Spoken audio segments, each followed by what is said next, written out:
Mike O'Mara, Radio Entertainment.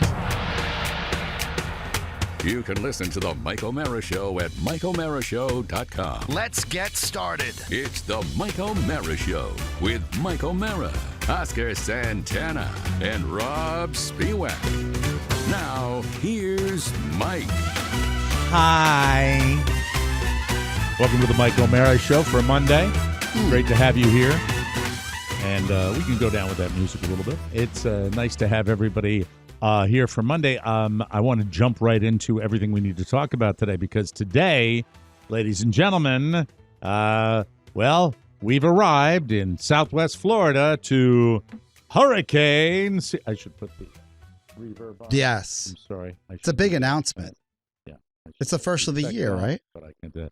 It's the first big one. Yeah. So it's 2023. Hurricane season. Oh, I can do that myself. Yeah. Hurricane season. I like that. I just turned it off. Is this? This is not unexpected for you, right? By the way, Rob's, in Rob's general, fine. not He'll be back unexpected. Tomorrow. But I should point. Oh yeah, Rob's getting a procedure. Yeah. To check his pee-pee. No, I believe he's getting his digestive tract, his esophagus, and all that. Where there was it's just a follow-up a year ago when he was like, where he looked like a scene out of a Quentin Tarantino's The Hateful Eight. That's it. One of his bloodier. About it now. One of his bloodier movies. All right, so here it is. When you're down here, it's part of the world, but it has changed, and it has changed dramatically. Because prior to Hurricane Ian, the attitude in Southwest Florida and a lot of the coast of Florida was, we get them all the time. I've been through this one. I've been through this one. I've been through this one.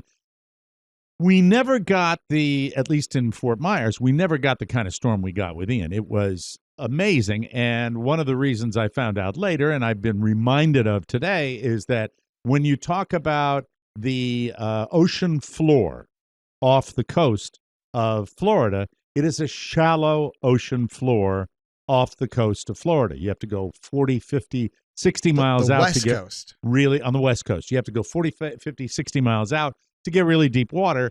And so that 40 to 50 miles, you've got 50 miles of shallow, which means when water is pushed in, it can be a problem. But before I get into the details and the minutia of Idalia, Hurricane Idalia, or Tropical Storm Idalia, let me just say that the attitude down here has people were so cavalier about it prior to the last storm, and now, it's the tip of everybody's tongue, and no one for 1 second is taking anything for granted. We are not boarding up houses, and we are not getting ready to evacuate, but we are keeping such a close eye on this because, Mac, were you able to find the track of that storm?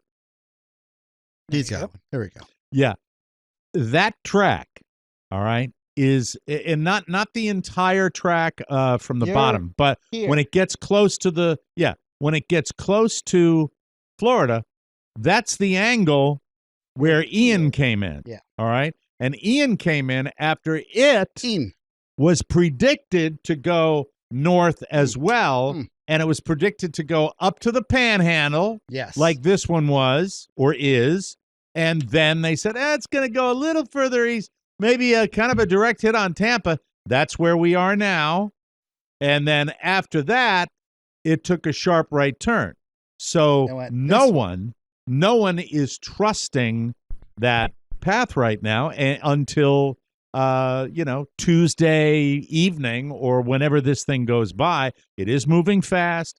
And by the way, for the effers out there that gave me a hard time about talking about weather, lick my Irish bag right now because this is what we're living in right now. Got a band earlier today from the system, which was pretty intense coming through. The kind of rain where you almost have to pull your car over to the side of the road. And so that's where we are. We're just sitting here waiting to see what's going to happen, and everybody's on alert. Everybody's a little edgy, you know. I having visited in this past 3-month window, right?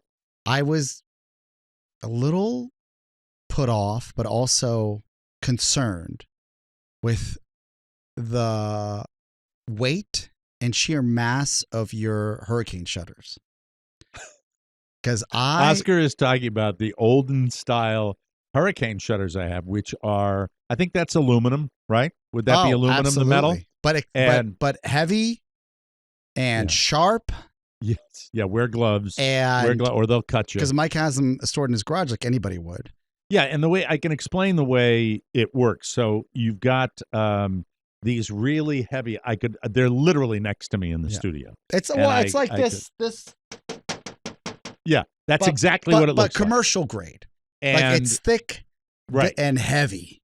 And it's got little eyelets on the bottom and the top, and you use the eyelets to screw in. It's manual labor at I think a 10 out of 10. And it's manual labor that I did myself. I don't even know how you did it. I hurt my back doing it. I remember that's when I was done golfing for a while because my back injury. I tried to lift 3 of them to move them as we were building the studio. Yeah. And I was like, I don't even know how this guy does this. And then interestingly enough, at the front of the house, there were these little plastic ones. Like, these are the windows that don't matter. I don't know why they were on there, but I followed kind of the way you're supposed to do it. I think it has something. I have no idea. Don't get me into the weeds on it, I don't know. I was concerned because I said, man. Yeah.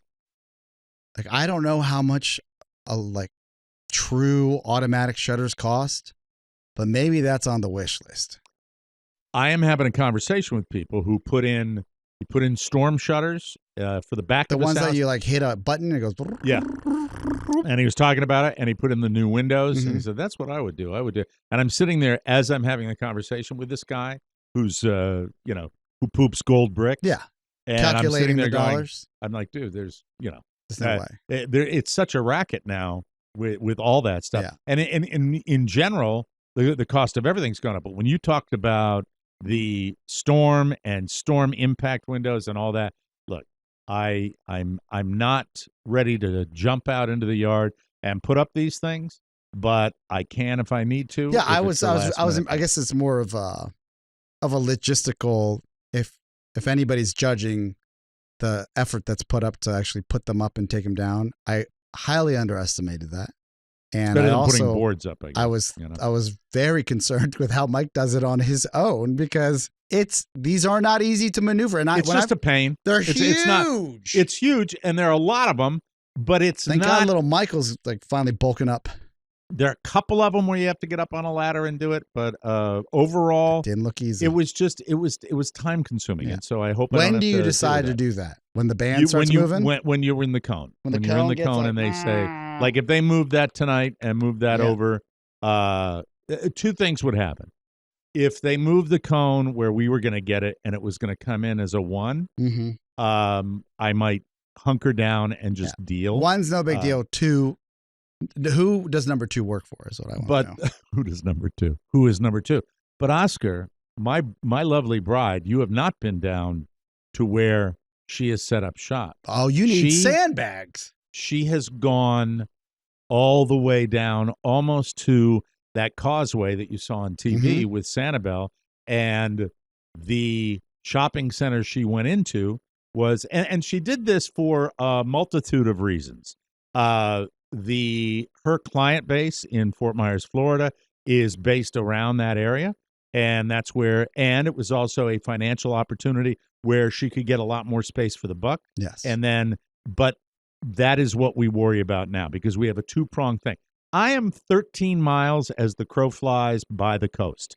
I have been through the worst hurricane that this area has ever gotten, and we did not get flooded. I am confident that where I live is a safe zone. I am equally terrified about where Carla is being underwater with higher than a 4 to 5 foot storm surge.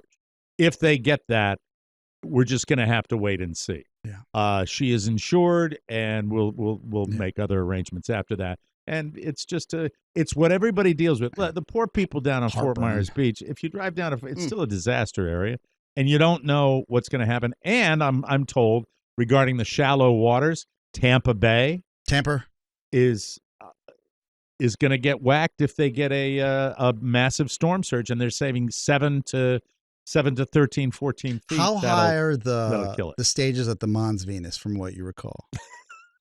Are they going to be okay? They're close to the water. I know they're downtown. The whole of downtown. I don't know enough about Tampa to talk to you about it, but it is it's been very much on our mind.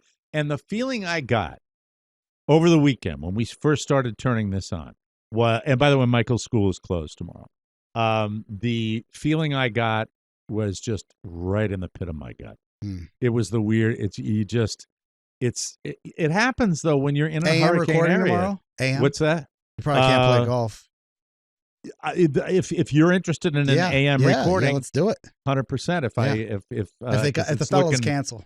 What's that? If the fellas cancel. Othello? The fellas. Your fellas. The fellas cancel. Yes. I don't think I'd be very surprised if they did.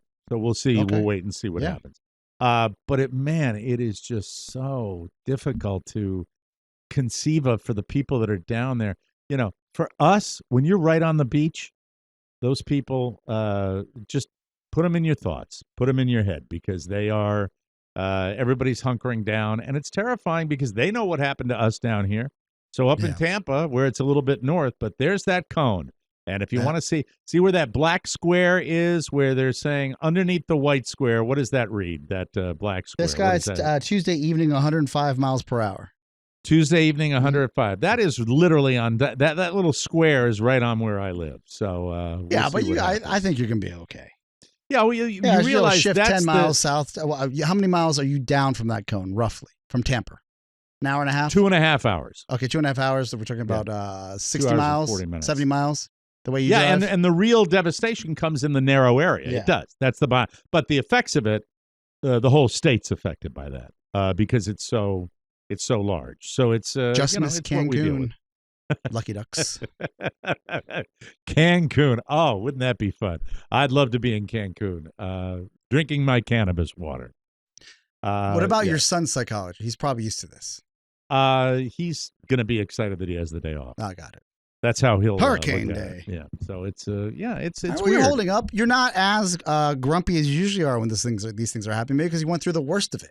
Well, it's two things. It's having been through a bad one, that where you're ever vigilant, which you are, and then having been through that, you are vigilant, but yet you know what you can handle with that. And I'm really freaked out for my wife. I really am, because it's like you don't expect when you get one like we got, that the first landfall of the year, the first real hurricane landfall of the year, is going to be in your backyard again. No. And you're beginning to, and by the way, if that does shift south and, and affects that area, I'll be house shopping in Virginia.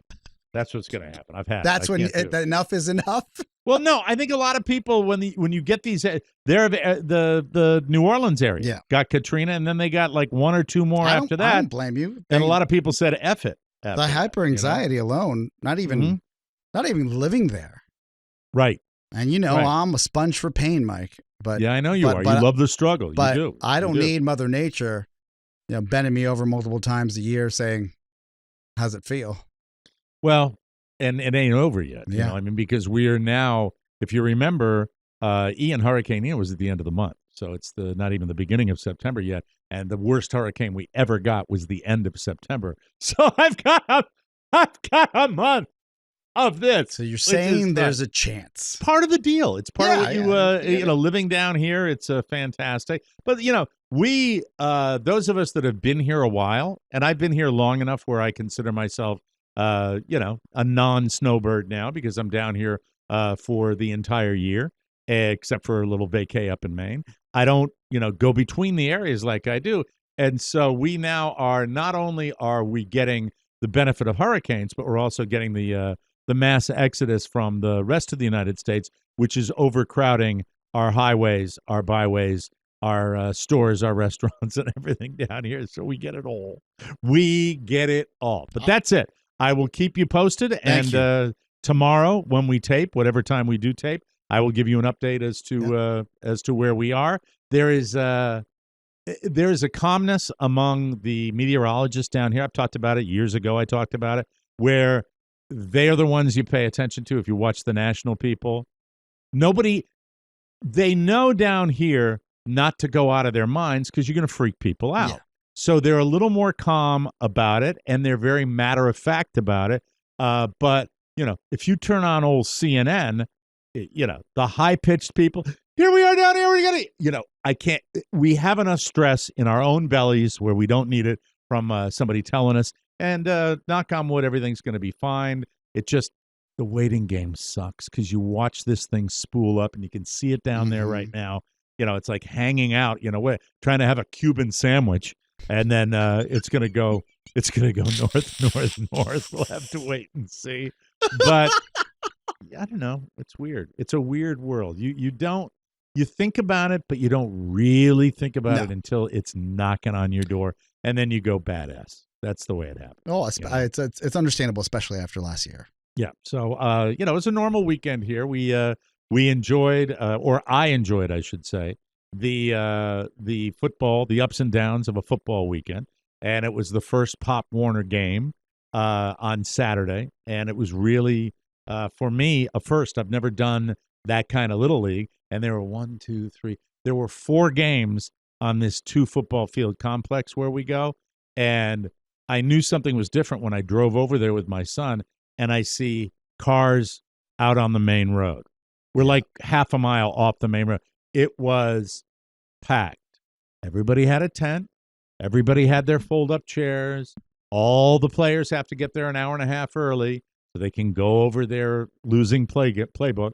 Oh, did I say that? I'm so sorry. Did you have your playlist at least to pump him up? No, I didn't do any of that because I wanted to get the lay of the land and be there, and because I was solo flying where Mrs. O'Mara months ago booked something that she didn't want to disappoint. That by the way, that's her. That's the way she rolls people. If you make a long-term appointment and you're coming in from out of town, she didn't want to disappoint those people, so she did that. And so it was just me, the elderly dad, rolling over there, and it was a crowd scene. Wait it was a a crowd scene. Yes. I saw, let me look at my feed, a handful of TMOS listeners, or maybe I read that wrong, that had come into town.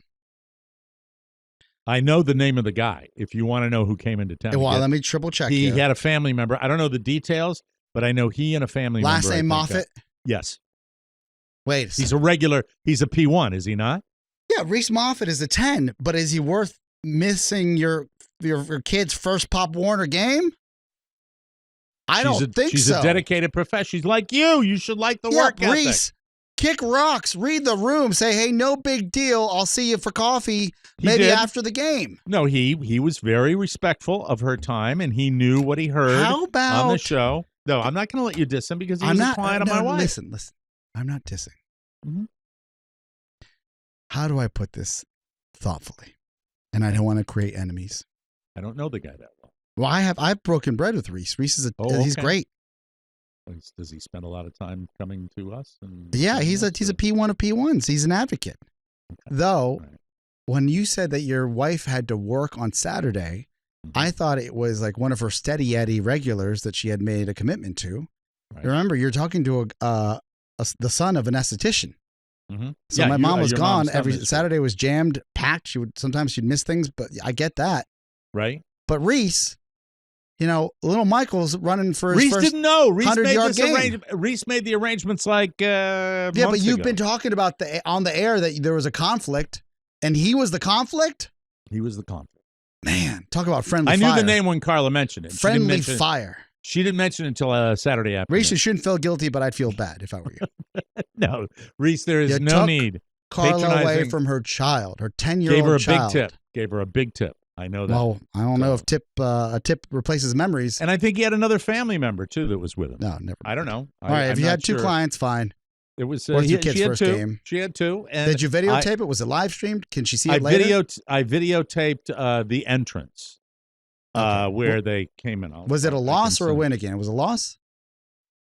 I'll get to that in a second. Oh. Hold on. Well, if it was a loss, not so memorable. I'll tell you why. Man, that's rough. What's rough is, I'm happy you coming didn't. You to a weren't selfish, and realization. she wasn't selfish. She could have blown it off. She respects not just her own trade, but the wonderful listeners of this enterprise, this wonderful family. I don't know. I think I'd blow somebody off. I think that the video's crap that I got. I think I'm better than most people, but I think if it was Luca's first game and he was my blood, I'd be like, I'm so sorry. But it's Come a to dad. the game. I'd invite him football. to the game. Reese likes football.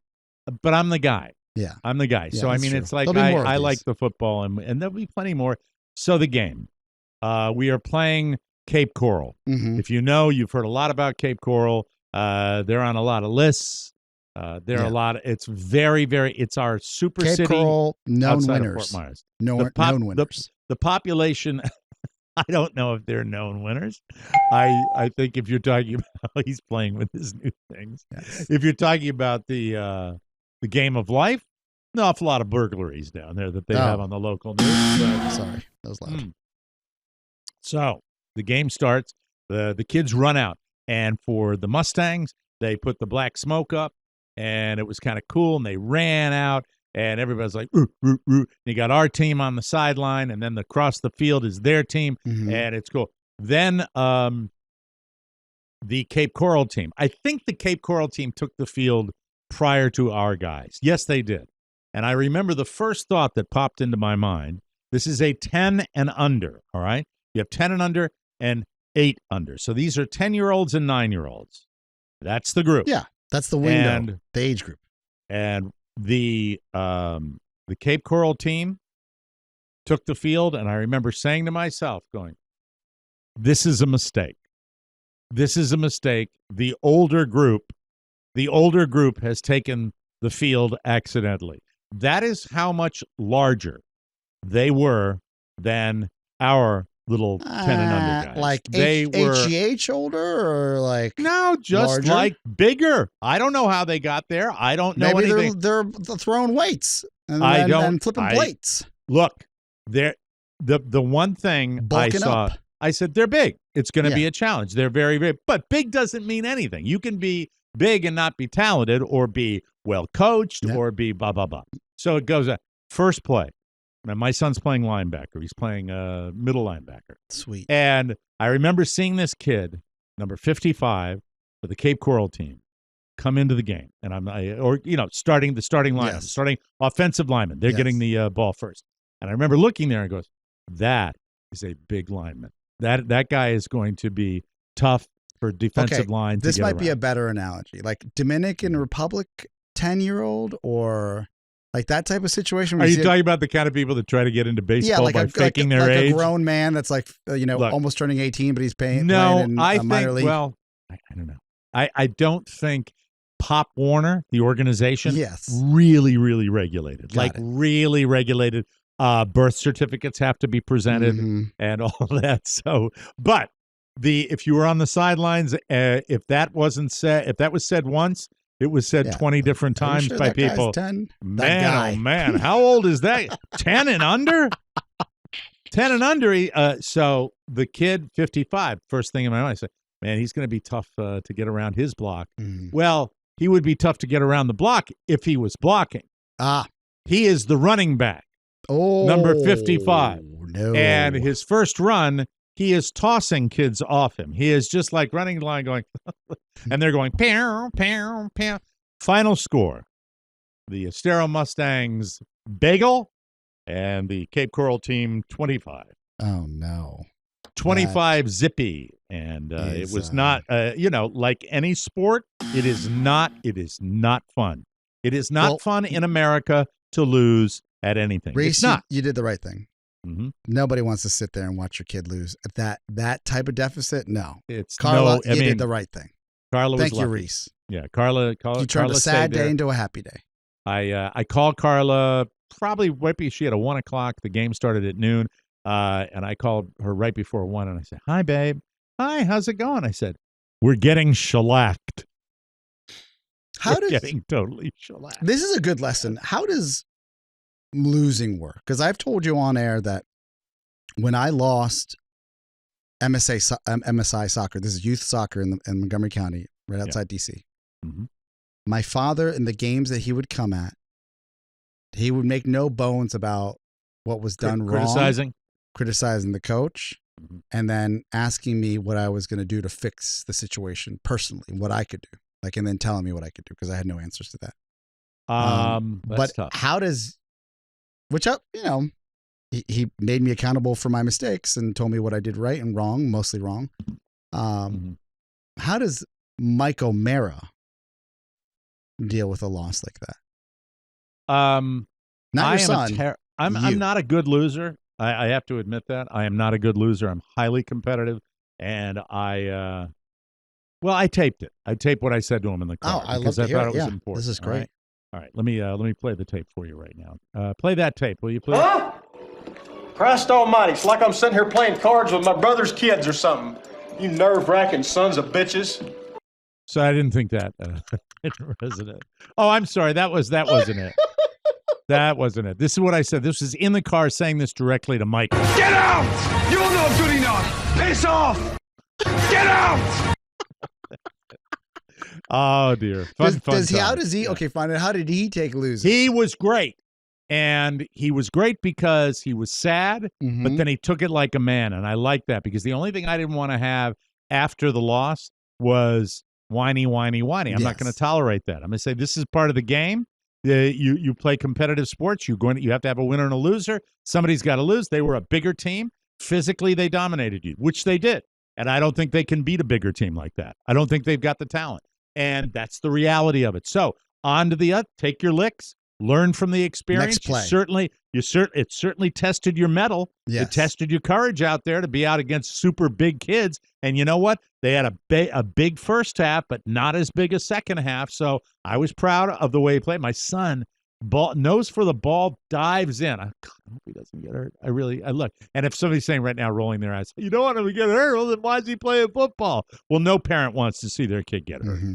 And there's a lot of that in an actual game because, they're not pulling any punches. They're going at each other. And a lot of tears at that age, and certainly at the 8-under game, which was before ours, a lot of the tears that you have.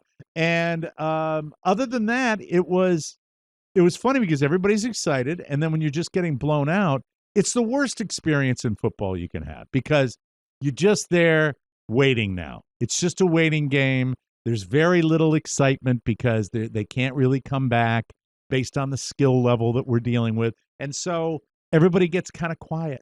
It just gets kind of quiet. There's not a lot of bitching, but there's a lot of quiet. Yeah. Whereas before the game, it gets good. His attitude afterward, I was proud of him. I liked the fact that he had only a moment. And then, we're just not – he did a little of that. And I said, no, none of that crap. Don't beat yourself up. Mm-hmm. Just move on and get better. Now, being the bad parent, when they had the team meeting after the game, just like the team meetings they have at practice, oh, God. It's like, what are you doing? What are you going? The table of elements? Is that what you're doing over there? I mean, my God. You get a little – mommy and daddies are ready to get the hell out of there after the big L. Yeah, but you have to – maybe they're They adjusting. have to have the postmortem. Yeah. I know. And I just was – Were you in the car with AC on? Tell Michael, meet me at the car. God, Oscar, I have to tell you, though, down here, man, surface of the sun. Yeah, I would get in the car, too. For the rocket scientists, too, who decided it'd be a really good idea for their home jerseys to be black. Oh, no. I don't know. Steelers colors? Green letters, black jersey. The mean green machine. Well, the white jerseys are for the away. It's the opposite of the NFL. Well, good. I just wish they were, lighter jerseys. And the kids that were playing afterwards for the 2:00 game, not the noon game, God love them for hanging in there. So disappointment. Comfort, though, sat with some of the other moms, which was great. Chatted with some of the dads, had a very, very good time, and right on the 45-yard line. And had a nice little tent that I sat underneath an Ohio State tent. Nice. And it was delightful. The experience was fun. I would be lying if I say now my enthusiasm level is where it was prior to the home opener. It wears you out a little bit, Well, there might be 0 scores on your team is tough. Yeah, and it's hot here again. So there might be a drop Michael off at practice and sit in the car till practice is over. Surf my phone. Just don't think I need to watch the whole damn thing. That's just where I am, right? But I could change. I could change by the time it happens tonight. And we don't know what the situation is with these bans coming through right now. So that's it. I'm hopeful that we will fight a Wii team next time. Yeah. A team that might resemble 10-year-olds. They can't all be world beaters. There's some big boys out there. We've got our big boys too, What happened to the But they had big boys who seemed to be big boys who were like fit. So our boys are big. Like big like then they haven't grown muscle big or big like Rob big. Come on. Well, let's tell the truth. And we've got little speedsters, yes. But we got to go outside. We got to run outside. I could look. If I was a bad father, I'd be sitting here and giving you my bitch list. I'm not going to give you my bitch list. I think you're doing. Look, you're not a coach. You're a parent. You're doing the best you can. Yeah. I don't know. I don't know. Maybe it's a win for you because you don't know enough about the game to actually get in there and start coaching like you do about baseball. But like I'll give you an example. Easier. Our friend Foxworth is for the first year coaching his son's like Pee Wee League team. I think that's. Well, that's really the parents asked him to. How old's his son? I think he's like 8 years old, if I'm not mistaken. 6 years old, 7 years old. Michael? Thought I heard him. Anyway, so that's great. He was saying the professional NFL player coaching his team. Well, I don't know if the output is going to be similar to. So Fox's son is 8. What is he, 6'5" now already? No, is that what it is? No, he's a good kid. But I think what you can overhear even on his podcast is that he's not good. He said he doesn't want to get into the politics about kids getting playing time. Right. None of that on our team. None of that on our team. Which like I the best players cool. will play. Yeah. And then he's talking to his wife as like, look, if you want to field any like emotions, you got to talk to them, to his wife, like because she's part of the. She goes to the Fox's games. Wife will be handling the emotional part of it. He's like, what a lovely, brave thing for him to. You got to get him on the show. Something along those lines. Where we have to talk Little League football on the show. The players that deserve to play get the play. Tell Fox. Is there any way in the next week we can get a week or two? We can get Fox on the show. We could do. We'll have at least a half-hour segment talking about Pee Wee football. But I felt he is turning that over to his wife. Listen, if you got any real complaints, I'm not saying his wife is going to deal with it, but I just know that within a conversation that they recorded for one of their shows that's already out, he said, "I'm just going to find the right players to play on the team." Yeah, which is kind of what they do, but there are enough players that everybody gets a little time. Like my son is a starting linebacker, and he plays the whole game on defense, and then at the very end, when it was a blowout, he's the backup fullback, and he got in. So you get some opportunities. He got a couple of opportunities, but I think that they have their guys that they start, and I don't think anything's etched in stone. Just like a regular NFL team, you have another guy that gets in, I don't know what I guess for me, what I was trying to highlight is there's the blessing is that we don't know enough about the game to get involved in the X's and O's like you do baseball. You do? I do to a certain extent. What type of offense are they running? I would say this, that in my opinion, and this is not, I love our coaches. Mm-hmm. Love them. They're fantastic. Just would have liked to see a few more outside runs and a little quicker execution. We were sluggish. We were slow. We have to practice faster, and we have to play faster. Okay. That's all I would say. But as you said, Oscar, I am not out there. Yes. And I would love to talk to Fox about, whether he thinks it's equitable for a former NFL player to be coaching a team. I think it's a complete travesty of justice. That's my humble opinion for you. 100%. I think that's ridiculous. Give me a break. But get him on the show. I'd love to chat with him about it. That'll be fantastic. By the way, Rob is having a medical procedure, and he's going to come back tomorrow good as new. And it's Oscar and Mike. and we will have the round table. Lots going on in the world when we come back on the Mike O'Mara Show. Whoa, whoa. Hey, hot stuff. Ready to stay cool this summer? Grab some Dadgrass and let's dive in. It's legal, it's organic, and guess what? It's great because TSA, that's the Transportation Safety Administration, they give it the thumbs up. Get that smokable hemp action and keep your cool. Spark up those pre-rolled joints. They're all about the low THC, high CBD vibes, and for you non-smokers, no worries. Dadgrass has tinctures and gummies that'll have you riding the mellow wave. No smoke required. Oh, and jet setters, Rob, listen up. Dadgrass is your travel buddy. TSA is on board, so you can take your chill on the go. Fly high, stay mellow. It's the maximum utmost experience, my friend. All Dadgrass products are federally legal for ages 18 and over, and it ships right to your door anywhere in the good old USA. Plus, it's TSA approved. Right now, Dadgrass is offering our listeners 20% off their first order when you go to dadgrass.com/TMOS. Go to dadgrass.com/TMOS for 20% off your first order. Dadgrass.com/TMOS. And hey, everybody, guess what? It's time. It's time for the round table, ladies and gentlemen. I didn't do this over the weekend. I actually ignored it, and I thought I'd talk about it on the show. Whoa, whoa. Price is Right legend Bob Barker, one of my all-time faves and one of my all-time long impersonations. I've done him for a very long time. He died Saturday of natural causes. He was 99 years old. Of course, the joke that I got tired of reading was he couldn't get to 100. He got to 99, and he didn't get to 100 without going over. That joke. See, I can't even read it because it's... Yeah, well, because it's crass. Yeah, it was going. Barker spent a decade in radio before being named the host of the game show Truth or Consequences, which I am old enough to have watched clips of. That was in 1956 when he was on that show. He stayed with that show all the way until 1975. That's why I was able to see it. But in 1972, he also joined a revival of The Price is Right.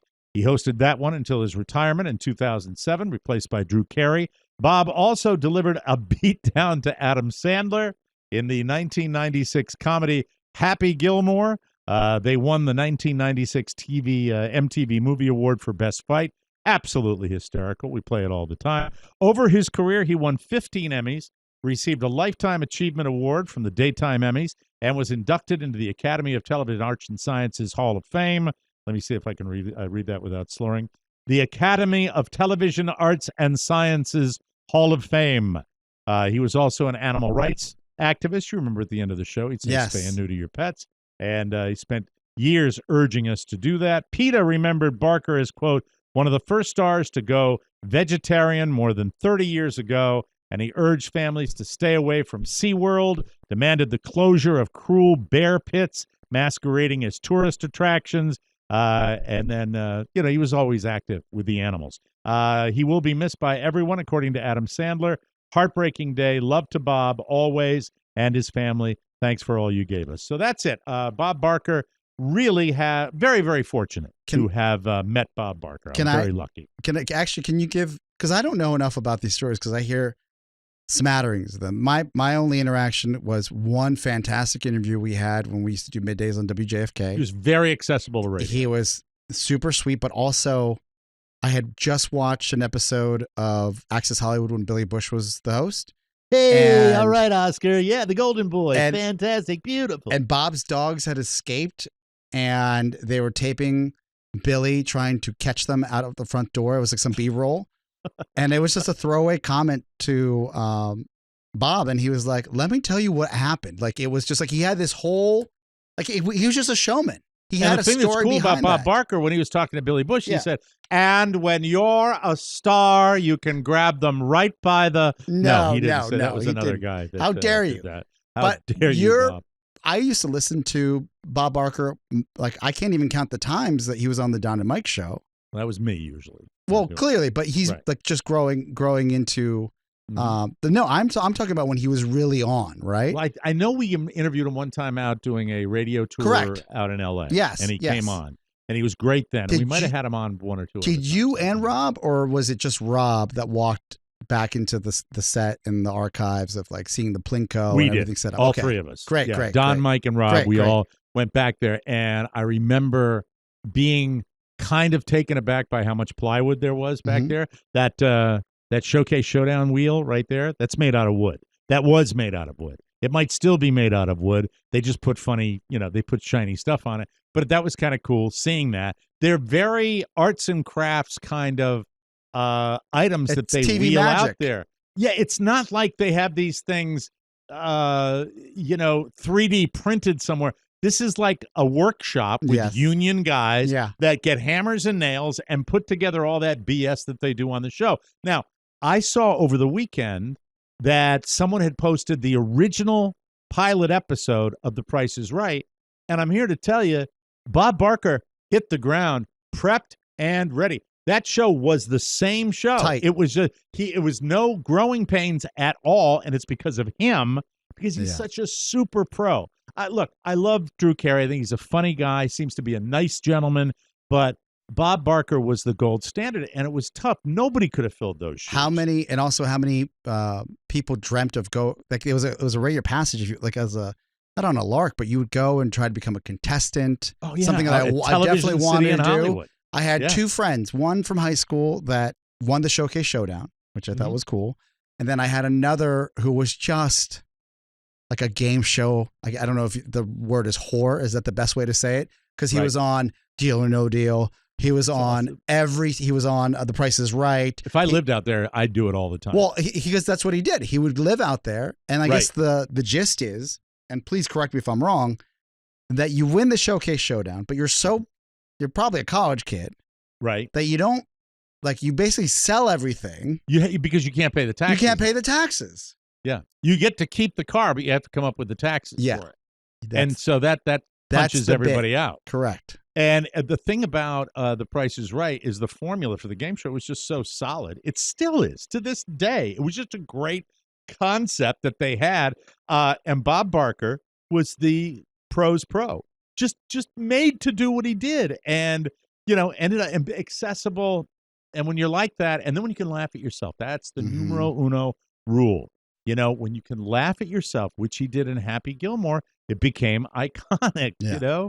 And I wish, Mac, will we get burned if we play that clip No, at some you can point play it. during the We can show? figure it out. Mac, if you find the clip of Bob Barker, Adam Sandler fight, that would be fun to play, and we can play it before the end of this segment if we do. But Bob Barker, safe home. You're one of the greats of all time and a sweetheart. Not many bad. I tell you, it takes a lot of balls to say something bad about Bob Barker because he was one of the good guys. He really was. If you hate paper straws with a passion, I'm not a fan. I don't like them, but I understand them. But here's some more ammunition for you paper straw haters when they're doing this for the environment. A new study found they might not be that eco-friendly after all. Researchers in Europe tested straws from 39 different brands, and 90% of the paper straws had forever chemicals linked to health issues like cancer. Oh. So they're loaded up with, with whatever they use to process paper. They tested 20 different types of paper straws, Oscar, and 18 of them contained low levels of, it sounds scary, doesn't it? Forever chemicals that don't break down in nature. There it is. I think this is big plastic working against big paper. And let me explain why. Right. Look,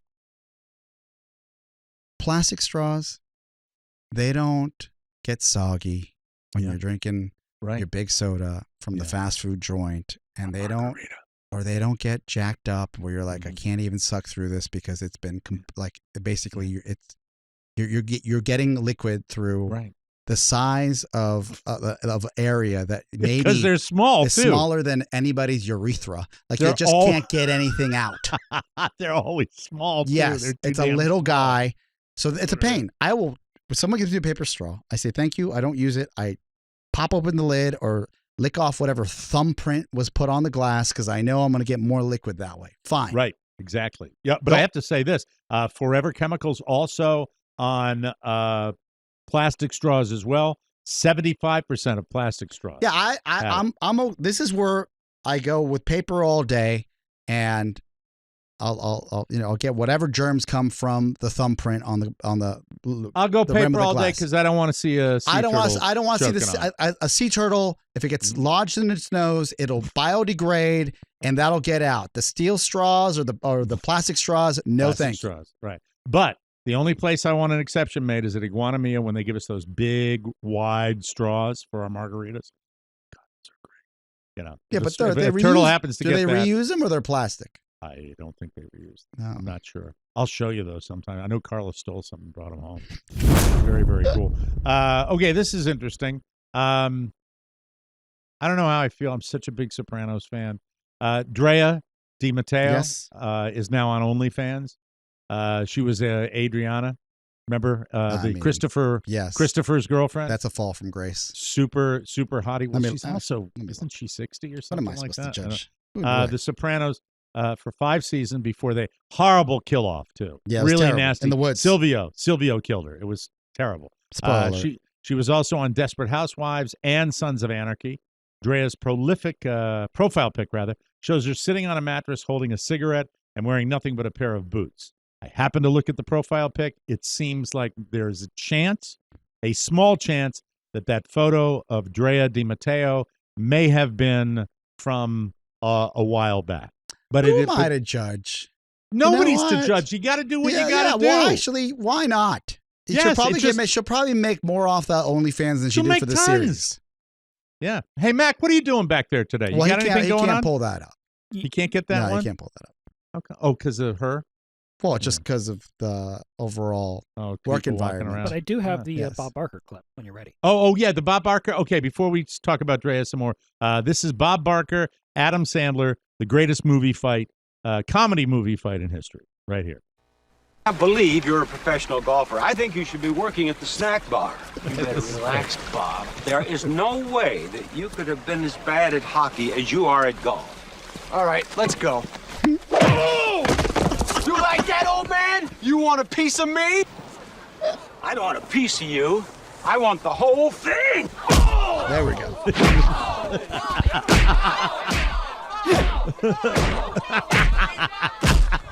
Still funny with his white hair.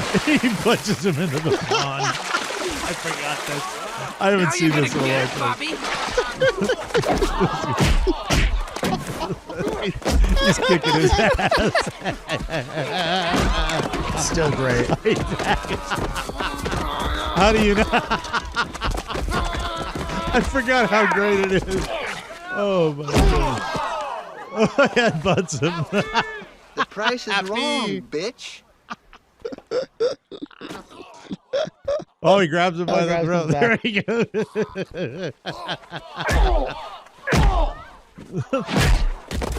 I think you've had enough. No? Here we go.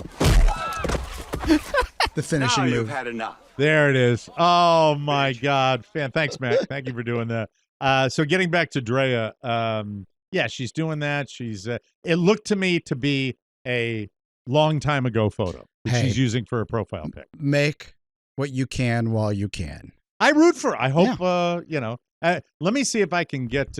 I'll send an email to our number one researcher, Schmosker Schmishmana. Yes, who could perhaps let us know how that. I heard he's got. I don't know if they have a season pass, but there's some sort of credentials. I'll ask him. But anyway, her bio reads, I'm just the reporter. The Sopranos. There's no word on what you're going to see, but whatever it is, I'll cost you $15 a month. So that's how much. Let me ask you this. Mm-hmm. Jenny McCarthy and Carmen Electra. Well, Carmen Electra I know for sure has an OnlyFans, I've heard. Mm-hmm. I don't know why I feel like that's more appropriate, maybe because of her body of work, no pun intended, than understanding that an actress, a working actress that was on the most prolific shows on television, now is on this platform. But then who am I to judge if you've got like all of these influencers and celebrities on there? It just feels different. I don't even know why. I just like people to know that if anything presents itself to me in the last years of my life, Yes. in the twilight of my life, ladies and gentlemen, if a situation was to approach me where it would be a rather lucrative to sacrifice some of my pride, I'd like all of my listeners, all of you that are listening right now, to know that I am a dirty little whore. Thank you. Thank you very much. All right, just wanted to make that real clear. Noted. I won't be on OnlyFans, though. They wouldn't want me. You never know. The 3 airlines with the most delays during Labor Day travels are you ready? Ready. JetBlue, 20%. Allegiant Air, 18%. And Frontier Airlines, 18%. JetBlue has the highest average diversion rate, meaning changing its flight path from the originally planned destination to an alternative airport. Spirit Airlines passengers were most likely to be left at the terminal as they had the highest cancellation rate during the holiday weekend. I don't know why that makes me laugh. Well, Spirit, you're like, okay, that makes sense. The airport with the most delayed departures was Luis Munoz Marin International Airport in Puerto Rico at 20%. Newark's Liberty International Airport. You've been there. Oh, it's a tough airport to be in. That follows with 18%, and Dallas Love Field sees 17% of their flights take off late during the Labor Day weekend. So if you're flying those 3, let's see. JetBlue, Allegiant, and Frontier, be prepared. My greatest experience at JetBlue is seeing that 7 o'clock flight from Boston, Logan to DCA go to 9 o'clock, 10 o'clock, 11 o'clock. Storms. You just never know. Understand. Police, this is in your backyard. I don't know if you saw it. I had to talk about it because the picture was great. Police in Fairfax County, Virginia, are calling him the Bird Bandit. Police say the suspect displayed a knife and robbed somebody of an undisclosed amount of money at a McDonald's in the Seven Corners area of Northern Virginia on Tuesday morning. That's according to the Washington Post. The suspect is described as a Hispanic man in his late 20s or early 30s with a black cowboy hat and 3 parrots. He had parrots on his shoulders. Surveillance footage from a nearby 7-Eleven showed the man with 2 birds on his hat. I think they're real, but I'm not sure. And another on his shoulder. They don't say whether it's live or, stuffed birds. It's classic, what is it, distraction, right? Or you're like, oh, this guy's got live parrots on him. And, Mac, if you find that one before the story's over, that'd be great, too. Police say the suspect, there he is. He's on his game. All right, now you can see better than I can, Oscar. Those look like real parrots. There you go. Police say the suspect left the area in a blue SUV. I don't know if they've caught him yet, but anyone with information should call information 703-256-8035. NBC Washington, that's the Channel 4, notes that since the man's feathered companions weren't present during McDonald's robbery, they may actually be innocent. There it is. Fantastic. I love anybody that does that. Like, if you're going to do something, do it with some character. Oh, my God. Not the robbery, but, he's got flair. Style is, style points all around. We will take a break. When we come back, I want to hear all about Shannon at the car dealership. Yes, sirree. Sounds like big fun in the old town tonight. We'll be right back. You, ladies and gentlemen, have the pleasure of listening to the Mike O'Mara Show. Whoa. Hey, everybody. We are sponsored by Groove Life. Level up your style game with Groove Life belts. I love my Groove Life belt. Wearing it right now. I've made the switch. I don't wear any other belts. I literally don't wear any other belts anymore. These belts are my constant companions. I have 5 of them now. The Groove belt boasts unique webbing for perfect stretch and a revolutionary buckle with powerful neodymium. I always get that wrong. Neodymium magnet. Thank you. Neodymium magnets. No hassle. Just snap it on effortlessly. Say farewell to bothersome belt flaps with the ingenious Stiff Tech buckle. Trust me, your waist will thank you. Plus, Groove Life backs it all with a whopping 94-year warranty, making the ultimate belt investment. But hold on, there's more. Groove Life offers exceptional wallets and so much more. Elevate your essentials today with Groove Life. It's time to bring your belt into the 21st century. Head to groovelife.com/TMOS for 20% off all Groove Life products. That's the best offer you're going to find. Go to our website to do it. but you have to use our link, groovelife.com/TMOS for 20% off your order. One last time, groovelife.com/TMOS for 20% off your order. Just click the button on our website. All right, just for context, I don't have any other music on this. The other ones are not playing since 000, so we'll take that out. I'll mark the time, and then we'll play music in post. All right, very good. Thank you. So you had mentioned, it sounded to me like what you were talking before the show about was perhaps Shannon going to an automobile dealership. Is that are you up on your? Are you leasing your Volvo? No, I mean your Volvo. The Volvo is I think we're in our 5th year. So it's paid off. So that's a blessing, right? All right. So you own the Volvo. We own the Volvo. Okay. It gives you the flexibility of, maybe wheeling and dealing a little bit. Yes. And also deciding like what you're going to do to the car. And it's a 2019. We're in 2023. So 4 years. Probably got in 2018. So 5 years. SUVs are very popular. Yes, they're very popular. And we'll do the correct maintenance. We're lucky to have a short commute these days. So, I think it has 35,000 miles. Not bad for a 4-year-old car, right? For 4 years old, that's really, really good. Lightly used. And Shannon does this bit where she thinks she finds a great deal at the dealership, which we all know is not going to be a great deal, but I don't want to complicate things. I'm not going to find a Euro body shop to do things to this car. Does she have a dream car that she wants?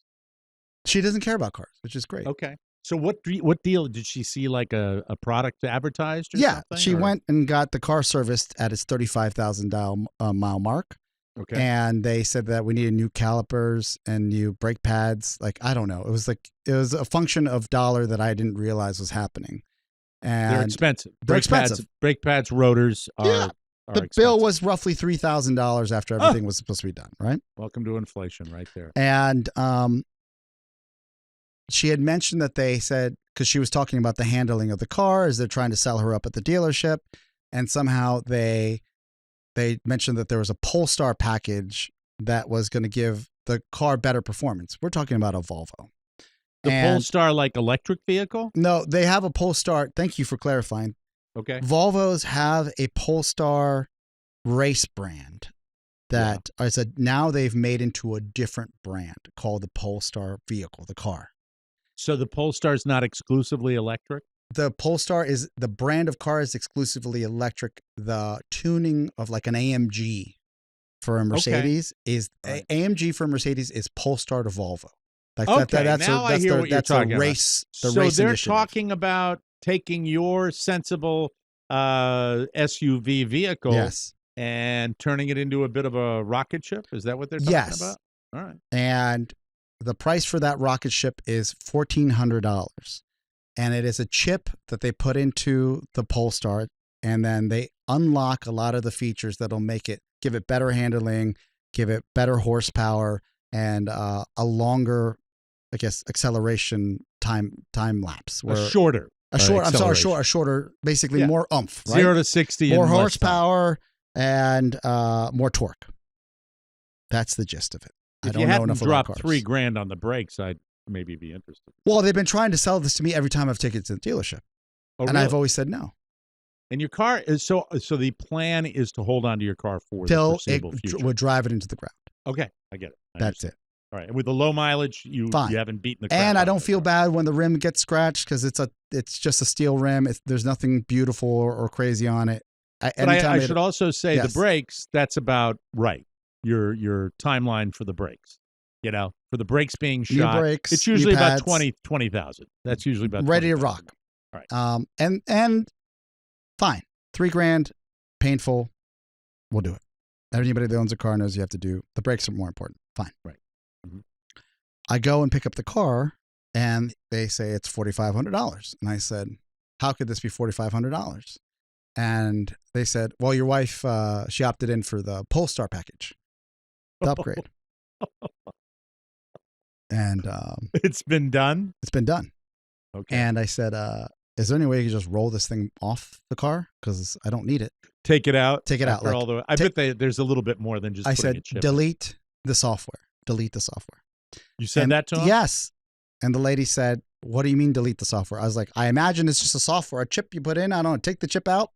throw it back in the bin and put my old chip in. What did she say? She said, sir, no one's ever asked us to take the chip out. And I said, I don't want to make a bit. I have little limited time here. Can I talk to your service manager? So the guy comes out. He's very thoughtful and kind. He goes, oh my God, scene time. I'm not making a scene. I'm more like, Roger. Yeah, Roger, we've got a real dick up here that just wants us to like undo the work that his wife. I don't know what's going on. So he says, sir, what seems to be the problem? I said, I'm happy that the Polestar package is in. I was not expecting to pay for it this time or any time because you've offered me every time I've come here. If you look at your records, I always say no to it. It's their number one upsell. Yeah, and I have actually looked at the details, and it says I'm going to get 10% horsepower. 10 horsepower more.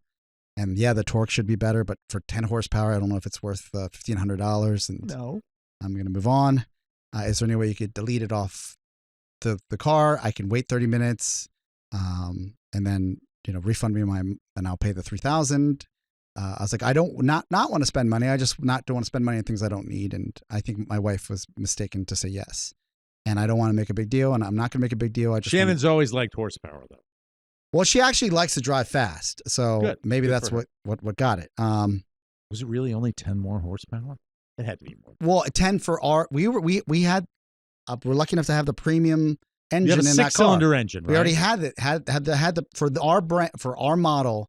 I'm sure for other models you can get more horsepower with the chip, but for what we had as baseline, that's all we could get. Is 10 more horsepower, but a lot more torque.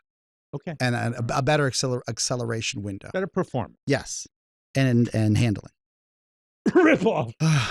Rip off. So what did he say to you? He said, well, I mean, we could do that, but we'd have to make another service appointment.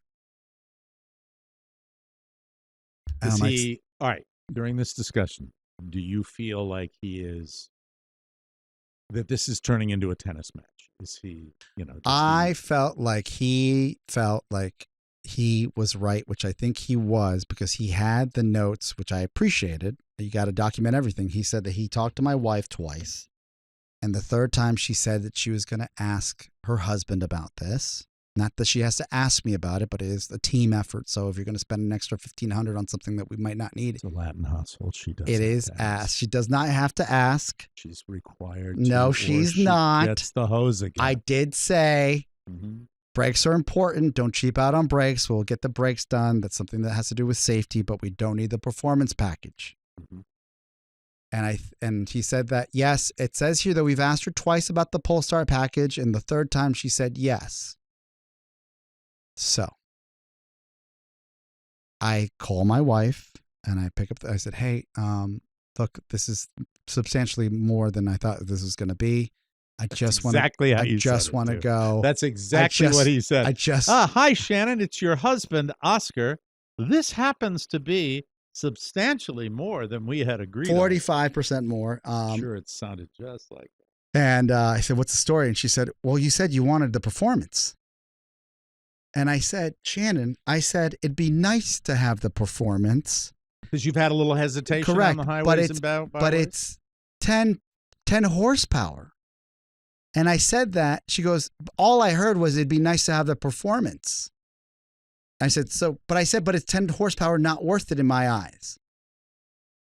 So she says, but all I heard was, she goes, okay, well then technically I did say that, but I meant to say, I should have just said no. The word is no. I was trying to justify me being cheap and not wanting to do it, or whatever you want to call it. Right. So I'm on the phone. I'm talking to this guy, and I'm hearing my wife Shannon lay this out to me, and then I remembered the conversation where I said it'd be nice to have it, but 10 is not worth it. But my wife has horrible ADD. So then I know the computer which I'm dealing with, and that my wife's CPU. So it was not an egregious error. It was not, and I didn't make a big deal of it. And I said, "All right, sir, you're right." She said yes, because I said yes in some manner, but then we're lost. Can you just take it off? He said, "You have to come back tomorrow."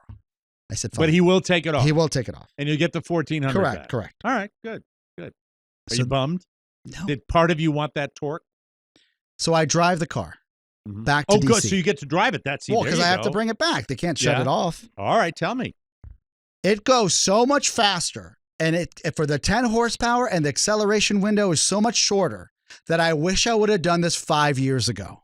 All right, and you called the guy immediately? I didn't call him back. I just no-showed to the follow-up, and he's got my money, and that's all I think I have to do. There you go. I agree with you. In this day and age, and if the you're car's out better. there, buy it. Don't wait. Don't delay, and use the code TMOS. We'll get nothing for it, but I'm telling you that Polestar chip changes the car. It does. All right, I will now, on the lease that I have accepted from Carla so that she could buy her dream car, and I have one more year from August, from today. On the Volvo? One more year of mine. You'll feel One more year of mine. Here's the thing. I have a 4-cylinder engine. If you want to know what a 4-cylinder engine is, well, you might see them around your neighborhoods mowing lawns. That's what they do. This is my gas pedal on the highway, all right? When I really want to pass somebody, all right? 1,000, 2,000. Take some time. Like that, because they got to get all their little injectors and turbochargers and whatever to go. I'm a power Doesn't person. a BMW have like a chip they can put into it? I don't think right now, if you talk about being in a spending freeze in the Santana household, I can't buy a fucking ice cream cone right now. That's the way it is. So if you're out there, you can afford the means. Yes. Like you don't have to do it in the mistake savvy world that I did, but it's a brand new car. It feels like a new car. That's great though. So it's fun. This wonderful. Was the greatest mistake that ever happened. Now, will we finance it? Yes. Yep. No problem. And your brakes are new too, so you can come up to a stop sign and jam them on. We'll be right back, everybody. Hey, everybody, it's Legacy Box, the memory saver that you've been waiting for. Don't let your precious memories fade away in a hot, damp mess this summer. With Legacy Box's Save Your Tape sale, it's your chance to rescue those gems for just $9 a tape. It's practically magic. Just pack up your VHS tapes, your camcorder memories, and your photos, put it in your Legacy Box. They will digitize everything, and then they will hand it back to you on a thumb drive or in the cloud alongside your originals. They are the best, and they're still chugging along, doing a great job. The past meets the present, all preserved for the future. How awesome is that? We're talking about reliving your childhood, sharing with your folks, and bonding with the kiddos. Legacy Box is the real deal, a keeper of memories that's beyond price. So why wait? Dive into nostalgia with Legacy Box, because memories are timeless treasures. We all love it, and don't let this summer's heat age your videotapes, film reels, and fade your photos. Visit legacybox.com/TMOS to shop their $9 tape sale. That's legacybox.com/TMOS to unlock this incredible offer, and we thank you, Legacy Box. So, you know that my number one hobby is golf. You know that I love it, that I'm passionate about it, and it was the big enchilada, the championship for the season yesterday, and they had a little club called East Lake in Atlanta, Georgia. And as much as I love golf, I am curious as to how people feel when they're watching those payouts, where Victor Hovland, who's a crowd favorite, very personable guy, very fun guy to watch, played just amazing golf. And his take for that tournament, the FedEx Cup, which is the season-long competition, $18 million. And I love it when they win a big purse, but what's the that's average the first purse? one. I probably like $1 million or something, $1.5 million, $2 million. For the Masters, like it's $2 million. I think it's something like that for the big ones, but it's not. $18 million is just insane. Yeah. It goes. And look, I know it's the season-long playoffs and the champions. Excuse me, but there it is. It's just $18 million. I mean, does one player really need $18 million? My God! My understanding, this is a result of the Live tournament bringing the hundreds of millions of dollars into the overall. I think business the FedEx of golf. Cup. I think the FedEx Cup has been a massive prize. But it wasn't this big before, because they had to actually readjust, if I'm not mistaken. Really? So they had to put more out there. Well, I've heard this conversation on both sides. How much is enough for these players? Right. And I've heard this the same conversation had on MLB for the NFL, for the NBA. A super max contract in the NBA is $500 million north for a contract. In the NBA? In the NBA. And that's like a super max. You're getting, I don't even know the timeline, honestly, of that, like a 4-year deal, maybe 5-year deal, 4-year deal. Mm-hmm. And then even last year when Liv came in for all the wrong reasons, in my opinion, right? And then the PGA and Liv merge, like I think that, yeah, that's a lot of money for one person, but in the full range of sports, is it equitable? And this is where I come on the side of the players. This has nothing to do with the Liv tournament. So you're comparing it to the other big paydays that people get. Well, also, I'm comparing it to the other side of the equation, Mike. Think about the money that the PGA makes. Mm-hmm. Think about the television money that goes into these. Yep. Okay. Think about the sponsor dollars. Mm-hmm. And when you think about it, is it really equitable to the players? Most players don't take home this type of money. No, even in this particular tournament, which is the best of the best, the 30th guy, dead last, still gets $500,000. Yeah. But it's a lot of the hundreds of thousands of dollars. And then the number one guy, let me see. I'll give you first through fifth. Please. $18 million for Victor Hovland. Second place, Xander Schauffele with $6,500,000. A guy named Wyndham Clark. Sounds like a country club dude. Yeah, it does. Hello, Mr. Clark. Your car's out front. Your Bentley's out front. Thank you, Wyndham. $5 million, then $4 million for Rory, $3 million for Patrick Cantlay, and that's the top 5 that you have right there. So you're saying equitability for distributing it among all the tour players. Yeah, but also what's represented by the workforce. And if they're paying 18 out, are they making, is the FedEx Cup overall, or what are they making annually? I'd love to see what those numbers are. I don't think it's the particular tournament. I think it's more over the season long, like the Charles Schwab and the seniors.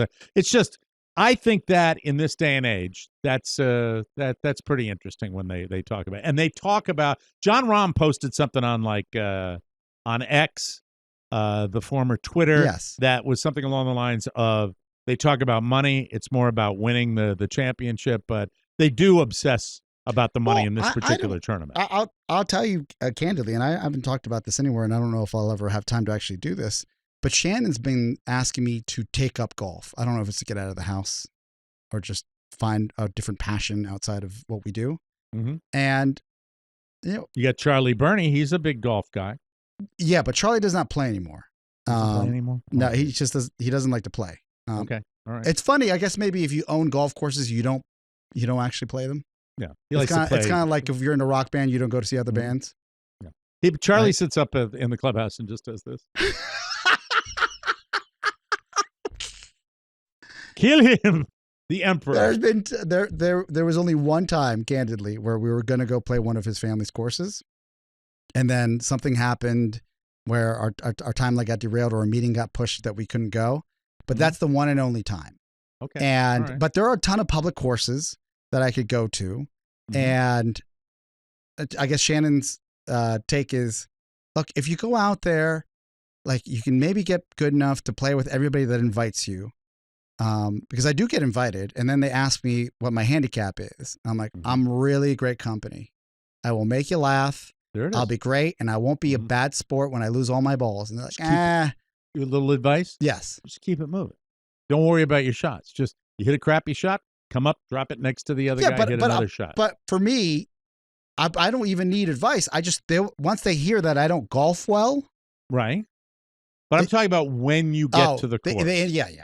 I'm giving you that advice. Yeah, I don't get wrapped up in the wins or losses. As long as you just want to go and hit it around and not take it serious. You play with somebody, if you're playing with somebody who's taking it seriously, stay out of their way and let them do it. Yeah. But then you just do your thing. I'm just going to drop. Just all the people, at least I can speak from experience. If you play with an absolute chopper, as we call them, then all you want to do is just make sure you don't interfere. That even if you hit bad shots, it doesn't interfere. I just stay out of the way. What happens is when you play with a chopper that wants to spend 10 minutes looking for his golf ball, so he can get back in the fairway to shoot his 9 or 10. I'm moving. That's a drag. Yeah. you know, Yeah. and that's the only thing, and it's a blast. And if you like, not only do you get to play it, but you can go out and you can like go to a range or something and hit some balls and stuff like that. You'd love it. I It think would I be can fun. get into it. And then maybe before I die, you could play with me sometime. Well, I have to be good enough, as the same rules apply to you and Donnie Simpson. Mm-hmm. You're competitive. Yeah, well, Donnie and I play regular games with people that are, selfish and unforgiving. That's the way that goes every time. So true. Selfish and unforgiving. That's golfers. That's golfers all the way. You know, we have a season-long competition, much like the FedEx Cup, but we call it the Summer Cup down here in Florida. And I think the Summer Cup goes through, I think, Labor Day, but I'm not sure. But I should be sure. I should pay attention to it because your boy. Your boy is sitting at the top of the leaderboard. Really? In the Summer Cup. Yeah. How do they played that score great, it? but I've just what's that? What's the handicap? What's the score? Well, I mean, it's the money total that you win with your $20 buy-in. Oh my when you God. play.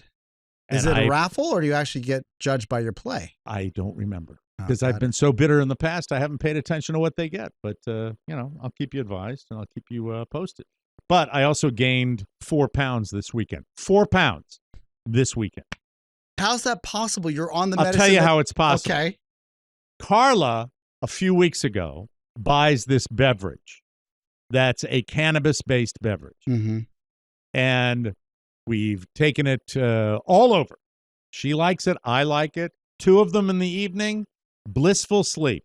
Very, very nice. Yes. I like my dadgrass. I like my beverage. And I'm not somebody who partook in the day because I didn't like it. No, you're actually say no to. You're like McGruff the crime dog. Exactly. But I think this microdosing that you hear about is something that worked for me. And last night, or I should say probably 5:30 in the afternoon, I had one. And then Carla didn't finish her first one, so I had about half of that. And then I had one more. Oh, no. And what I didn't realize is that even with the microdosing, if you ingest enough of this, you get one of the traditional comedic side effects of cannabis, which is it blew my Manjaro out of the water. Yeah. It won. It won the battle. Manjaro was in there, all in my bloodstream, injected into my leg going, I don't want to eat anything. I don't want to eat anything. And the cannabis drink comes along and goes, oh, man, you're going to eat everything. You're going to eat everything that's not nailed down. Pizza, pasta salad, a burger from the cookout earlier today, and the veal chop that you didn't eat at dinner the night before because you were on Manjaro. I ate it all. And it showed on the scale. But I'll be fine tomorrow. I'll be right back on track tomorrow. That's it. For me, it was the real munchies. You're the only person that's on this drug that can break through the seal. Like everyone else. I can't do this again. I told her, I said, she's got a ton of it and it's expensive. And I said, you got those cans. I can't drink one of them anymore. I cannot touch it anymore. It'll make me, if it makes me do that. Yeah. Because I would have been down, but I turned into a maniac. I wasn't even hungry.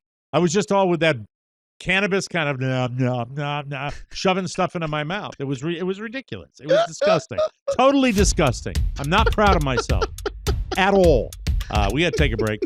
We'll wrap this thing up when we come back. I want to say thank you for listening, ladies and gentlemen. I appreciate that as I continue to battle the Battle of the Bulge, as they like to call it. You're listening to the Mike O'Mara Show, and we'll be right back. Back. Pasta salad. Hey, let's talk about Chime. Credit scores might not seem like a big deal, but low or no credit can jam up your financial dreams. That's where Chime sweeps in with its secured Credit Builder Visa credit card. Millions trust it to power up their credit scores, safely boost your score with everyday buys and prompt payments. No annual fees and no credit check to begin. It's your passport to the Assport. No, I'm sorry. It's your passport to Visa acceptance spots, all while bolstering your credit with your own funds. Level up your credit game with Chime. Seize your financial future. Your credit's a big deal, so build yours up with Chime. Just open a Chime checking account with a $200 qualified direct deposit to get started. Get started at chime.com/TMOS. That's chime.com/TMOS. And here we go. The Chime Credit Excuse me. Here we go. The Chime Credit Builder Visa credit card issued by Stride Bank N.A. member FDIC. Chime checking account at $200 qualifying direct deposit required to apply. Out-of-network ATM withdrawal fees may apply. On-time payment history may have a positive impact on your credit score. Late payment may negatively affect your... Late payment may negatively impact your credit score. Results may vary. Pasta salad. Thank you very much. Hey, listen, one last thing on that Chime. Folks, yes. I can tell you this. You go somewhere, you want a home loan, you want a boat loan, you want a car loan, you say they tier you. They tier you based on your credit. Mm-hmm. You are going to pay more for that loan if you are not a good credit risk.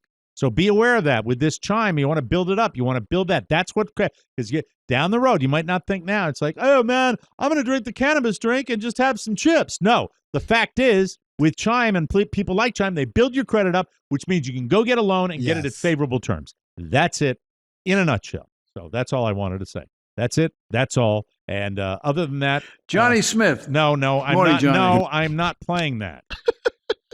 God damn it! I wanted to get back to the thing that I was doing. Your mother is back in town. Yes. I want to say welcome to Mama Santana. Welcome Very home, happy. Mama Santana. Mm-hmm. This is how you know she's American and fully naturalized, but maybe in her bloodstream. She asked to go right to McDonald's after we picked her up at Dulles Airport, where all the dreams come from the international flights. What do I mean by that? Is that if you've ever been to the right of the terminal, that's where all the international flights come out. Duty free. And that's where all the families are there waiting for their family members to come off the plane. Mm-hmm. And Shannon has lived a lily white life for her entire life. So she didn't know that there was a terminal where all the international flights come off. Mm-hmm. And I said, look, I'm not, this is not something that I think anyone really has taught you, but if you want to figure out which flights are your family's flights, you're going to look for the Latinos coming all out as a group, because that's where my mom's probably going to be. Because coming out with the ponchos. Yeah, well, just the woven FOB. Ponchos. They're going to be FOB. God bless them. But I was like, if you see I don't want to, what is the profile? But if there's a lot of flights from other lands and they don't look like my mom, it's not going to be her in the group. And it takes time. And it takes time for her to get off the flight, because she's got to go through immigration, and then she's going to get her bags, and she's 75, and I'm sure she'll find somebody to help her out. She had, and she said, "This is so international." I said, "Yes, this is their international terminal. I know you've probably flown to like Southern Maryland and back. I don't know what's happened in your life. That international airport in Southern Maryland, the Lexington the Lexington Park International Airport. The North Beach International Airport. Welcome to the Solomons Island International Airport. Yes, Thank you. Right next to the Tiki Bar. And it was fun to see my wife, through her eyes, realize like there's another world out there. A big, beautiful world. A big, beautiful world. And she's like, you're right. It's like you can tell when like the Asian flights have come off. You can tell when like the Eurasian flights have come out, the Southeast Asia flights have come out, or the Latin American flights have come out, or maybe the Central African flights have come out, like from the nation. I said, yes, when you see a lot of little Latin ladies and golden brown like your boy, that's probably my mom's flights getting out of immigration. So we throw my mom into the wheelchair, roll her off to the car, put her in the car, and I said, Mom, what would you like? And my mom doesn't need a wheelchair. She just doesn't like walking at 75 anymore. God bless her. Mm-hmm. She says, quiero ir a McDonald's. And I said, okay, that's done. They don't have them in Bolivia? Oh, no. She goes, I miss McDonald's. And I said, okay. So then we drove her straight to McDonald's, the closest one near Dulles. We figured it out on Waze. And as you recall, earlier in the story, I said we had the car at the dealership, which got detailed as well. So it's clean and perfect. And look at how fast it goes, Mom. And when they tell you that your parents become children when they get older, the amount of salt my mom sprayed all over my front passenger seat because she was salting her fries was ridiculous. And when I asked her if she could just put a napkin underneath her fry holster because she was getting salt everywhere, fry holster, she said, I forgot it had a name, the fry holster. She said to me, she said, you have messed up so many of my cars. I can't put salt all over your seat. I said, now shut up and let me That's fine, but you just squirted ketchup on the dashboard without realizing it when you were putting ketchup on your fries, and I let that go. I just welcome home, Mama. A bridge too far. So she had her number one meal in the car, made a mess. Things were everywhere. Did you stay the night, or did you just drop her off? We dropped her off, and then she said, is there anything good on television? Because apparently they don't have Netflix in Bolivia, or my dad's too cheap to pay for it. So right. She said, and I said, yes, there's a Beanie Baby movie on Apple Plus. You used to collect Beanie Babies. Do you remember? And she made us watch it all over again with her, even though we had seen it. And I explained to her we had seen it. Oh, my God. That's and this is 7 o'clock. And I said, okay, Mom, we're going to go. She goes, oh, you guys are going to leave so early? And then she goes, is there another movie you could watch? And I said, sure. And I said, do you remember that Michael J. Fox actor? And she said, yes. And I said, documentary about Michael J. Fox? Yes, we watched that again, even though we had watched it. And then she, at that point, said, okay, you guys sleeping over? I said, no chance. And we made up that we had to work on Sunday, so we left. We left her for the day. She'd been gone for a month. She's back, baby, and that's that. Well, that is all the time we have. Welcome back, Mama Santana. Glad to have you back here. Hey, we'll be back tomorrow with Rob Spiewak and the whole family back together. Don't forget, we have a few fruitcakes left, Fruitcake Futures. This is our fundraiser, and it wraps up this week, so go get your fruitcake. For Rob Spiewak and Oscar Santana, Mike O'Mara saying so long, everybody. Ciao, ciao.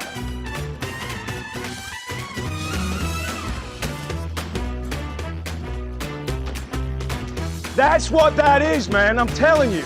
Goodbye. You're unstoppable.